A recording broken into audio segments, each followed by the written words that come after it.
Bienvenue dans ce nouvel épisode de La Voix d'une amoureuse. Alors j'espère que tu vas bien aujourd'hui. Et aujourd'hui je suis très contente de pouvoir te proposer un podcast qui m'a été suggéré par l'une d'entre vous. Je remercie beaucoup Aurélie pour sa suggestion et qui m'a demandé de parler justement pour faire suite à l'épisode que j'ai sorti la semaine dernière qui parlait des mauvaises raisons de se mettre en couple. Elle m'a demandé si je pouvais parler des bonnes raisons de se mettre en couple. Et oui, bien sûr que je peux en parler et c'est ce que je vais te proposer. Donc n'hésite pas si, comme Aurélie, tu as envie de me proposer des suggestions de podcasts en lien avec le couple, avec la sexualité. N'hésite surtout pas à me contacter, à m'envoyer un mail à celine.filoyoni@gmail.com ou à me contacter en me suivant sur les réseaux sociaux. Tu auras tous les liens à la fin de ce podcast.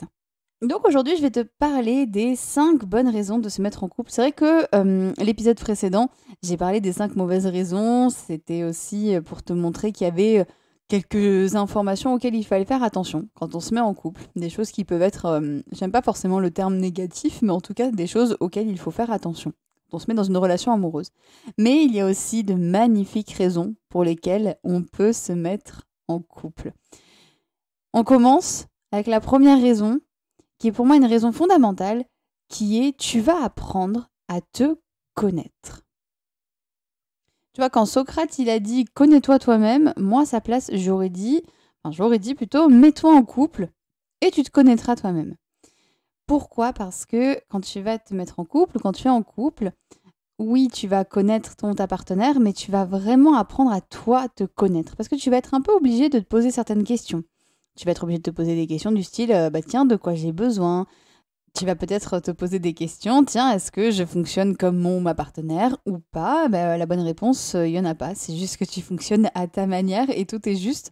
Mais l'idée, c'est de te dire qu'en fait, grâce à ta relation amoureuse, tu vas pouvoir apprendre à te connaître. C'est grâce à cette relation amoureuse que tu vas pouvoir savoir qu'est-ce qui est OK pour toi, qu'est-ce qui n'est pas OK pour toi, là où tu as besoin de poser tes limites, là où ça va. Tu vas aussi apprendre à vraiment connaître ce que tu aimes, ce qui te fait plaisir, peu importe dans les domaines. Mais tu vois, si je prends par exemple le domaine de la sexualité, souvent le fait de se mettre en couple, c'est un très bon début pour commencer à comprendre et à découvrir tout ce qu'on aime et ce qu'on aime un peu moins dans la sexualité. Et après, on s'en sert évidemment dans les autres relations, on s'en sert aussi dans sa relation sexuelle avec soi-même, bref. Donc c'est toujours très chouette. Tu vas aussi commencer à mieux comprendre tous tes mécanismes. Quand tu te disputes avec ta partenaire, tu vas connaître ta manière de réagir et tu vas savoir ce qui se passe.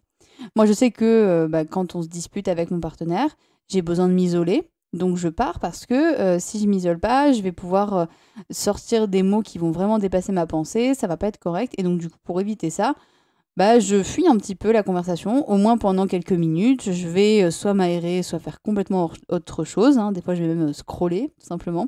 Mais je fais autre chose et ça me permet après de revenir. Et si je reste sur la communication, ça t'apprend à te connaître puisque tous les sujets que tu vas brasser avec ta partenaire, tous les sujets qui vont être épineux ou pas, ça va t'apprendre à te connaître. Tu vas peut-être te rendre compte que tu as certaines réactions parce que dans ta famille, tu as vécu telle histoire, que tu as une blessure d'abandon ou de rejet. Bref, c'est des choses que tu vas apprendre à connaître grâce à ton interaction avec l'autre. Et ça, franchement, c'est juste trop chouette. Parce qu'on peut découvrir ça quand on est en solo, mais on peut aussi le faire quand on est à deux et c'est parfois plus intéressant. À deux ou à plusieurs, évidemment. Mais l'idée, voilà, c'est de se dire, tiens, dans ma communication, qu'est-ce que j'apprends de moi-même ? Moi, c'est comme ça que j'ai appris pourquoi je vivais aussi mal les séparations, par exemple. J'avais pas fait le lien entre le fait que quand j'étais petite, mon père partait la semaine et revenait le week-end. J'avais pas fait le lien que ça m'avait tellement marqué que quand je quittais mes partenaires, que ce soit mon ex, que ce soit mon partenaire de maintenant, c'était et c'est d'ailleurs toujours assez dur. Maintenant que j'ai fait ce lien, je comprends mieux ma réaction. Voilà, donc première bonne raison de se mettre en couple, tu vas apprendre à te connaître. La deuxième raison, c'est que tu vas ouvrir ton esprit.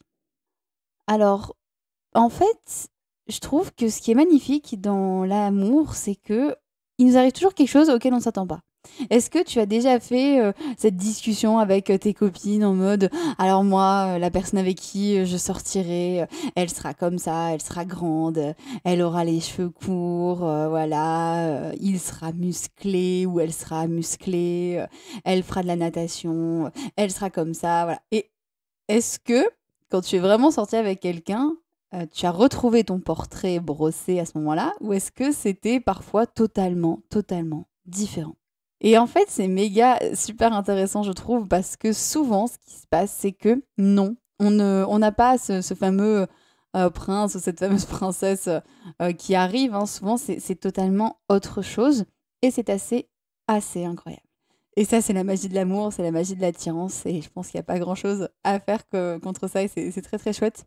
J'avais jamais mis, par exemple, que dans mes critères, je voulais quelqu'un avec qui je me sente hyper complice.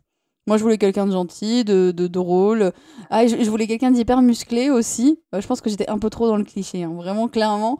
Bon, bah, j'ai eu quelqu'un de gentil, de drôle, pas du tout musclé. Je l'adore, mais il est pas du tout musclé. Et c'est pas grave. Et au final, il y a eu la complicité qui était là et qui m'a vachement plu. Et il y a eu l'attirance, en fait, tout simplement. Et c'est quelque chose qui ne se contrôle pas.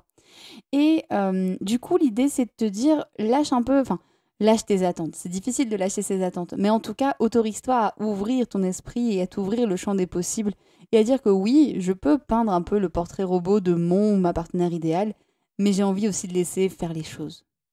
Et peut-être que tu es en train de te dire, bah moi, je suis toujours sortie avec des hommes, je serai toujours dans des relations hétérosexuelles. Et peut-être qu'en fait, dans quelques années, tu te rendras compte que non, tu es bisexuel. Peut-être que tu te rendras compte que finalement, tu es lesbienne. En fait, tout est juste. Il n'y a pas de, il y a pas de critères, il n'y a rien. L'idée, c'est juste de te laisser traverser, et de t'autoriser finalement à faire rentrer l'attirance. Et c'est en ça que je trouve que le couple est aussi une très belle ouverture parce que ça permet aussi même à l'intérieur du couple. Ça peut être le mélange des cultures, par exemple. Il y a beaucoup de couples autour de moi. Voilà, ils sont très différents culturellement, mais ils s'aiment énormément et ils s'apprennent beaucoup. Ils se tirent vers le haut. C'est juste magnifique. Des fois, on tombe amoureux, amoureuse d'une personne. On n'y aurait jamais pensé. Elle est totalement différente de nous et pourtant, mais c'est juste incroyable. Et on apprend tellement de choses.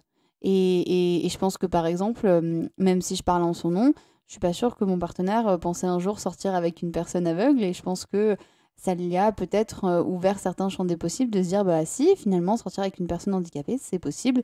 Et c'est pas du tout contradictoire. Donc clairement, voilà, j'ai parlé d'ouverture d'esprit, j'aime bien parler aussi d'ouvrir le champ des possibles, mais en tout cas, l'amour, c'est vraiment ce côté de waouh, je sais pas, mais je vais tomber sur une belle relation peut-être, et je sais pas trop ce que ça va donner, mais je vais essayer, je vais bien voir. Voilà. Je suis curieuse de savoir ce que tu penses de cette deuxième raison que je trouve vraiment très belle. J'enchaîne avec la troisième raison. La troisième raison, et une bonne raison de se mettre en couple, c'est que ça va te permettre de te montrer que tu es capable de plein de choses.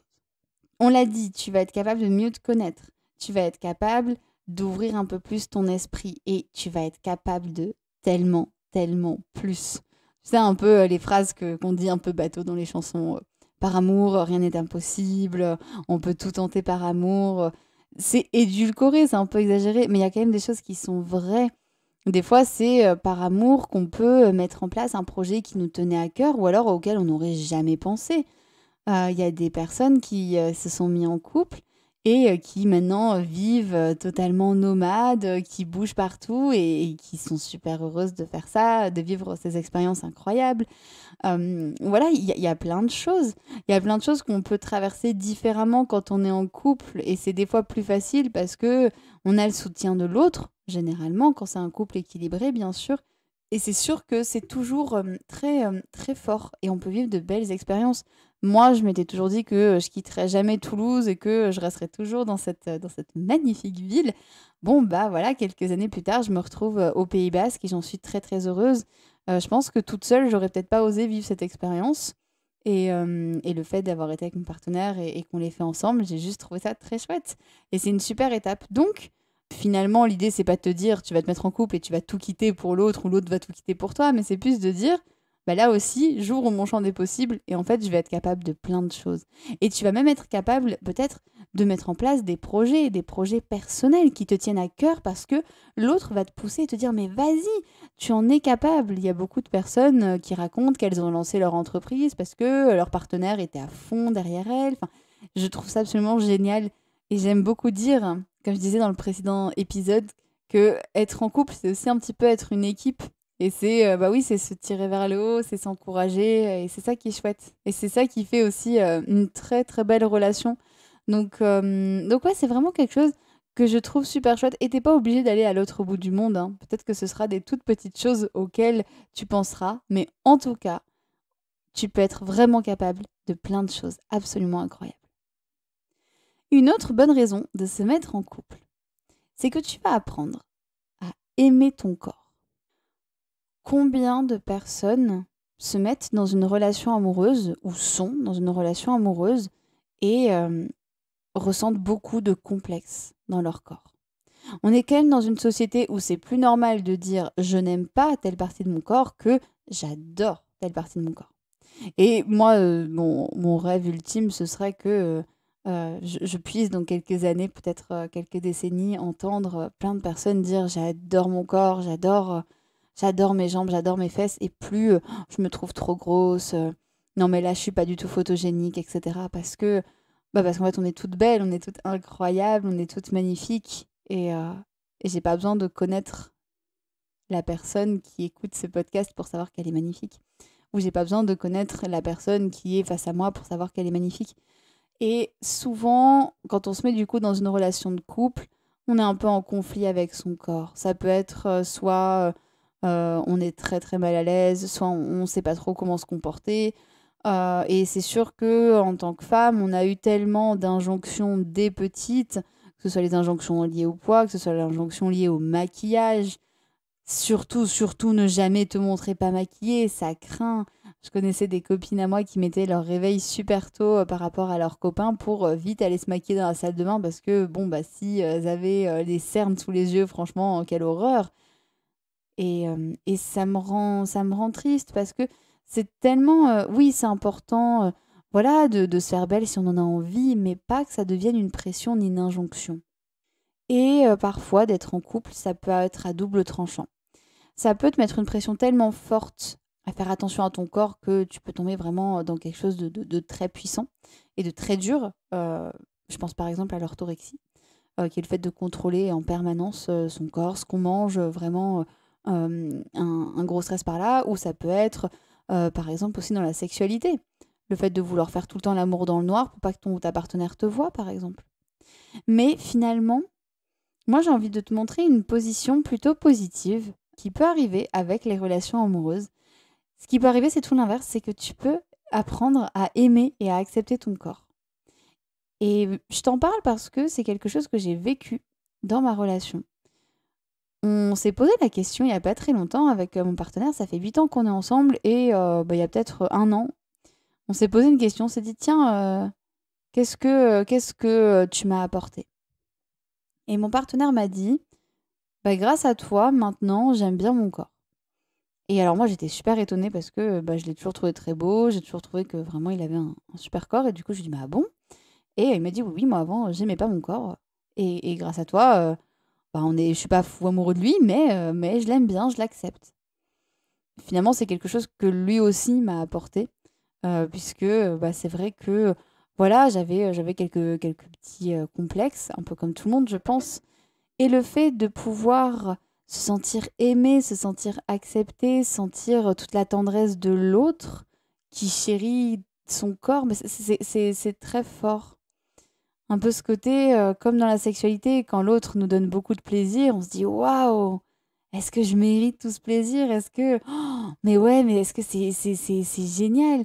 Mon corps, il peut m'apporter tellement de plaisir. C'est un bienfait incroyable de la masturbation, par exemple. Quand on a du mal, justement, à accepter son corps et qu'on se caresse et qu'on voit à quel point on peut s'apporter du plaisir, c'est de se dire, mais oh, quand même, c'est juste trop utile, quoi. C'est juste vraiment génial. Et c'est pareil, quand l'autre nous regarde avec tellement d'amour, qui nous dit à quel point on est belle, quand l'autre vraiment nous chérit notre corps, hein, que ce soit avec des caresses, avec des câlins, bah, l'idée c'est de te dire, mais tiens, mais s'il fait ça, franchement, il y a forcément une raison. C'est forcément que je le mérite parce que j'ai un corps de rêve. Parce que oui, tu as un corps de rêve. J'ai beaucoup digressé sur cette raison-là parce que il y aurait beaucoup de choses à dire, hein, sur le corps, sur la manière de s'accepter, etc. Mais en tout cas, ce que j'aimerais que tu retiennes, c'est que une des bonnes raisons de te mettre en couple, c'est que ça peut t'aider à te réconcilier avec ton corps. Alors bien sûr, ça fait pas tout parce que l'idée c'est que toi tu sois aussi à l'aise avec ton corps ou en tout cas que tu l'acceptes en partie. L'idée c'est pas forcément que tu l'aimes complètement, mais si ta partenaire peut t'aider à ce que tu te sentes beaucoup mieux avec ton corps, à ce que tu le trouves plus joli, à ce que tu te dises bah c'est trop bien parce que ma partenaire il me donne beaucoup de plaisir donc c'est que mon corps mérite tout ça. Ça peut vraiment t'aider à avoir une belle relation. Et puis c'est quand même très chouette quand on te dit tu es belle, tu es magnifique. Au bout d'un moment, franchement, on finit par y croire et ça c'est magnifique. En tout cas, tu as l'expérience d'un couple entier, puisque là je te parle de moi, mais je te parle aussi de mon partenaire. Et tous les deux, on s'est rendu compte que bah, vraiment c'était fondamental et qu'on s'était tous les deux tirés vers le haut pour justement accepter notre corps, accepter tout ce qui pouvait se passer. Et moi qui, par exemple, n'étais pas du tout à l'aise avec ma sexualité avant, bah, depuis que j'ai découvert tous les moments que je pouvais m'offrir de plaisir et de kiff grâce à mon corps, bah, mon estime de lui, elle est grave, grave remontée.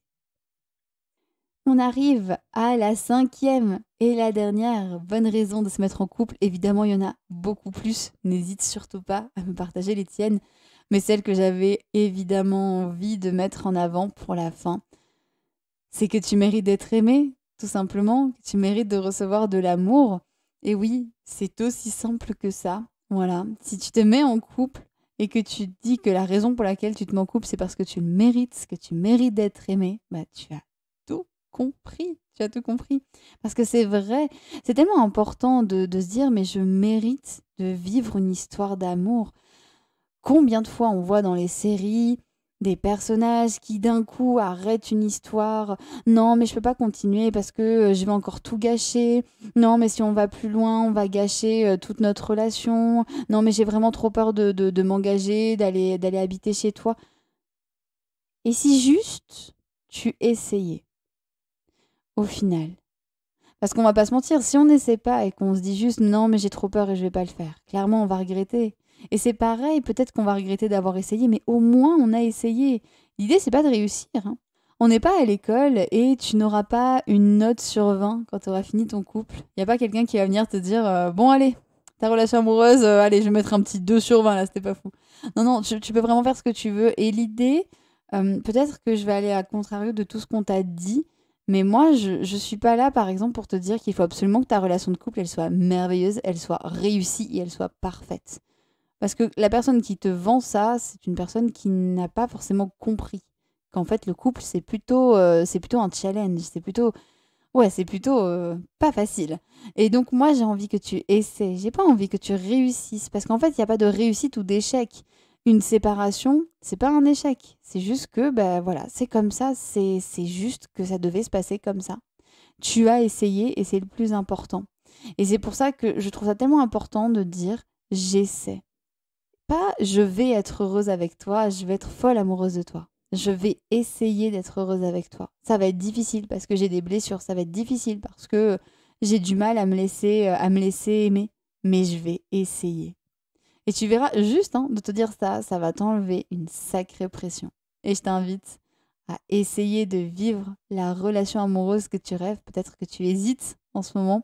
Et je t'invite sincèrement à ne pas trop hésiter et à y aller parce que tu n'as rien à perdre. Tu as tout à gagner. Et que finalement, tu vas apprendre plein de choses. Tu vas apprendre, quoi qu'il arrive, à mieux te connaître. Et donc, ce sera plus facile pour tes prochaines relations. Tu vas ouvrir ton esprit, découvrir de nouvelles choses, ouvrir ton champ des possibles. Tu vas voir que tu es capable d'énormément de choses. Rien que de te laisser aimer, c'est juste absolument incroyable. Tu vas apprendre à aimer ton corps au moins en partie. Et, tout simplement, tu vas comprendre que tu mérites d'aimer et de recevoir de l'amour. Voilà, je t'ai fait un petit récap de ces 5 raisons, 5 bonnes raisons de se mettre en couple. ces magnifiques choses que tu peux apprendre et vivre dans une relation amoureuse saine et équilibrée, hein, bien évidemment, et que je serais ravie de t'aider à approfondir, puisque je te proposerai du coup d'autres épisodes pour aller un peu plus loin sur tous ces schémas-là, que ce soit la communication, la connaissance de soi, la sexualité, l'ouverture aussi, bref, plein de choses. Tu le sais, je parle beaucoup de couple, mais j'englobe vraiment plein de choses, hein. Pour moi, le polyamour a autant de valeur qu'un couple, qu'un trouble, bref.